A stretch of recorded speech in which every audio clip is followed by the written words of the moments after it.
Salut à tous, on se retrouve ce soir pour l'épisode 2524 de l'After Zap Image. On commence directement avec le championnat anglais. Donc alors que le mercato estival n'est pas encore terminé, ça finit jeudi à minuit, le championnat anglais a battu son record datant déjà de l'année dernière avec un montant de dépenses qui approche les 2 milliards de livres sterling, ce qui fait à peu près 2 milliards 330 millions d'euros.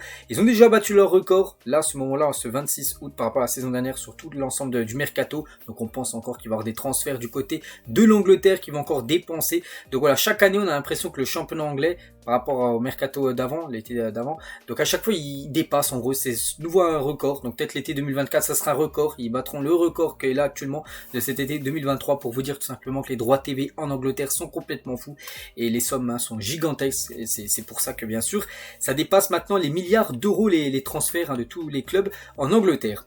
On va parler d'Ancelotti n'est pas satisfait du comportement de ses joueurs sur le penalty raté hier. Donc le Real s'est imposé 1-0 grâce à Jude Bellingham, mais avant ce but de Bellingham, donc il y a eu un penalty, Rodrigo l'a pris et il devait pas le prendre parce qu'Ancelotti a dit j'ignore ce qui s'est passé, j'ai dit à Valverde que Modric devait tirer, il devait prendre le penalty. Ils ont décidé entre eux que Rodrigo devait le tirer, ce n'est pas eux de choisir, c'est Ancelotti qui a décidé que ça soit Modric et Rodrigo il n'a rien écouté, il a voulu tirer, il ne l'a pas marqué et bien sûr Ancelotti n'a pas du tout apprécié. Chelsea et l'AS Roma négocient un prêt payant pour Romelu Lukaku, les Blues réclament 7 millions d'euros tandis que l'AS Roma propose 4 millions d'euros pour un prêt payant en gros concernant Lukaku. Donc voilà, actuellement n'oubliez pas qu'il s'entraîne avec l'équipe réserve, les U23 du côté de Chelsea, c'est pour ça qu'il faut qu'il trouve bien sûr une équipe professionnelle et ça pourrait être l'AS Roma. Officiel, Alexis Sanchez est de retour du côté de l'Inter Milan. On s'en doutait depuis quelques jours, il y avait le Here We Go avant-hier de Fabrizio Romano, donc c'est bien officiel. Il retourne du côté de l'Inter où il a gagné quand même quelques trophées lors de son dernier parcours, donc voilà, bonne nouvelle on va dire, surtout pour l'Inter qui a perdu quand même Lukaku et Edin Dzeko en attaque sur ce mercato, donc il recrute Alexis Sanchez.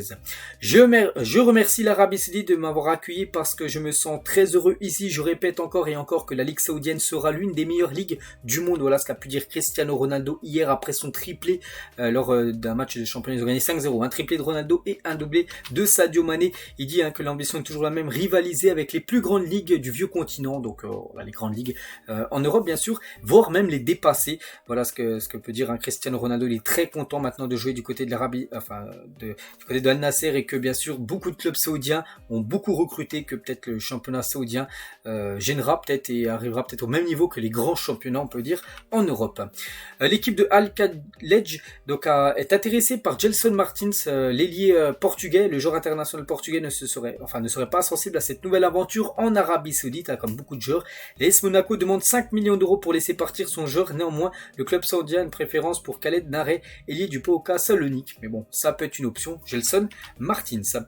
Des nouvelles aussi de Sofiane Amrabat qui ne devrait pas faire partie du groupe de la Fiorentina qui affrontera Lecce demain du fait de son attente de transfert vers Manchester United depuis fin juin, d'où il reste la priorité. Le club anglais n'a pas encore formulé d'offre officielle pour le moment, mais voilà, il devrait pas être dans le groupe parce que il peut être transféré, et bien évidemment s'il joue et s'il se blesse, le mercato, son transfert tombe à l'eau. C'est pour ça qu'il ne devrait pas jouer demain ce match contre Lecce avec la Fiorentina, parce que devrait normalement aller à Manchester United, Sofiane Amrabat.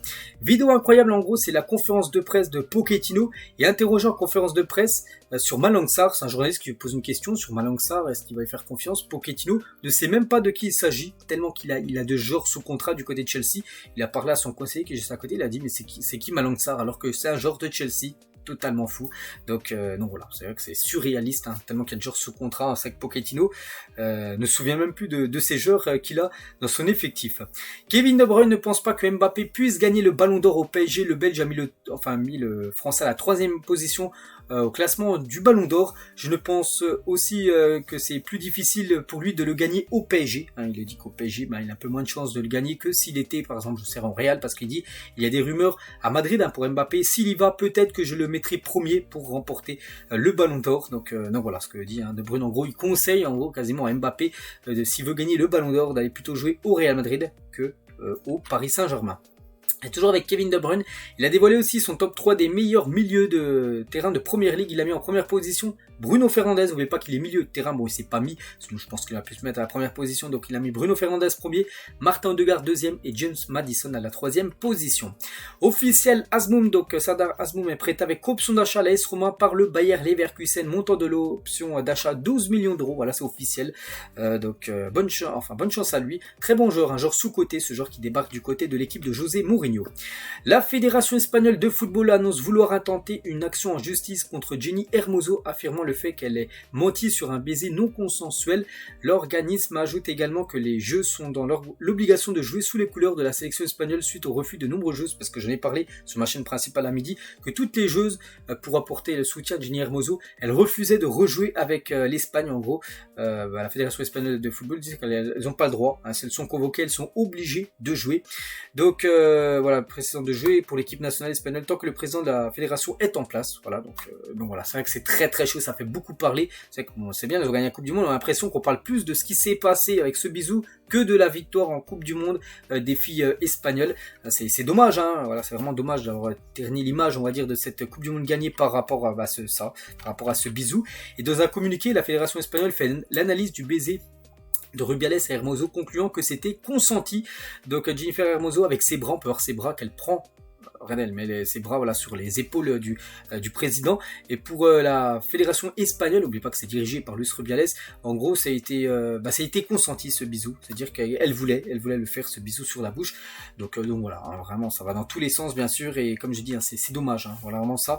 Par rapport à cette équipe espagnole qui a fait une magnifique Coupe du Monde, elle est ternie par cette image-là. Bref, Luis Enrique élogieux concernant Lens, hein, n'oubliez pas que ce soir le PSG contre Lens.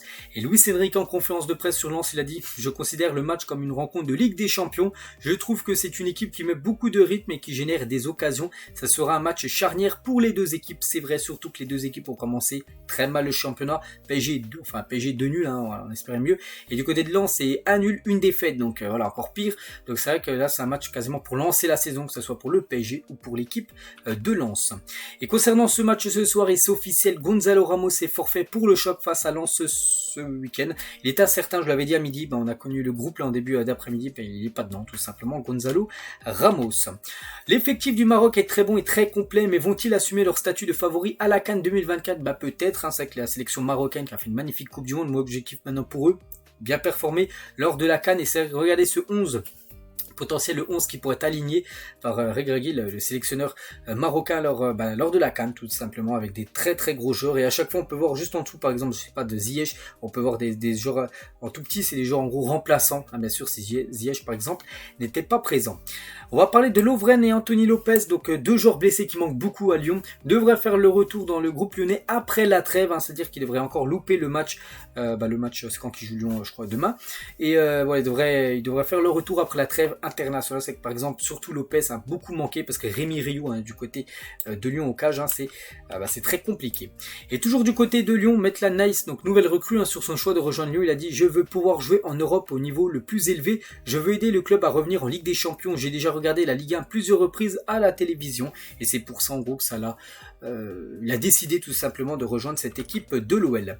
On va parler de ce joueur, il s'appelle Yunus Akgün, va être prêté à Leicester par le Galatasaray. Le prêt contiendra une option d'achat obligatoire de 10 millions d'euros qui sera automatiquement levée si le joueur turc, hein, joue au moins 25 matchs du côté de Leicester la saison prochaine, là en Championship. S'il joue au moins 25 matchs, Leicester sera obligé de l'acheter 10 millions d'euros à l'équipe du Galatasaray. Cette génération des Spurs n'a rien gagné, c'est effrayant. Ça, regardez, ces légendes comme Harry Kane, qui n'est plus un joueur de Tottenham, mais certainement le plus grand joueur de l'histoire des Spurs, un meilleur buteur bien sûr de l'histoire du club.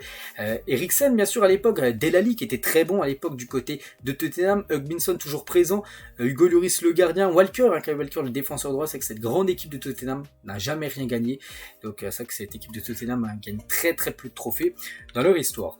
Des nouvelles cas de David Beckham, le propriétaire de l'Inter Miami, ça se passe plutôt bien pour lui, hein, surtout avec son club, hein, qui a gagné un trophée, qui pourrait peut-être en gagner un autre là parce qu'ils sont en finale d'une autre compétition. compétition et lui vit sa meilleure vie en ce moment, bien évidemment avec Messi qui est arrivé dans son équipe, puis voilà, il prend le soleil.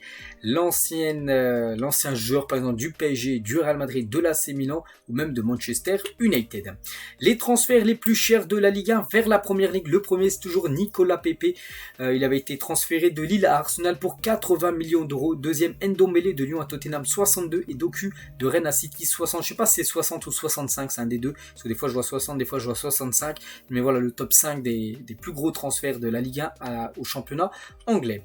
Et on finit les gars cet épisode aujourd'hui avec le PDG de la plateforme de sport DAZN annonce vouloir faire une offre pour les droits de diffusion de la Ligue 1 le mois prochain avec l'ambition de devenir incontournable sur le marché français. Vous savez que la Ligue 1 actuellement est diffusée par Prime Video, il y a Prime Video, il y a aussi Canal+, voilà, c'est les deux, Canal+, a toujours les deux plus belles affiches, et Prime a les 8 autres, et du coup, enfin maintenant les 7 autres, parce que maintenant il y a des matchs en moins, vu que la Liga a plus de 18 clubs, mais voilà, DAZN qui diffuse déjà par exemple la Liga, et je crois qu'ils diffusent aussi la Serie A, ben, ils aimeraient tout simplement avoir les droits TV de la Ligue 1 lors de la prochaine on va dire période de retransmission, bah, tout simplement des droits TV, donc voilà, donc à suivre. Donc voilà les gars ce qu'on va dire aujourd'hui, j'espère que ça vous a plu, on se retrouve demain bien évidemment pour le prochain After Zap Image, à demain.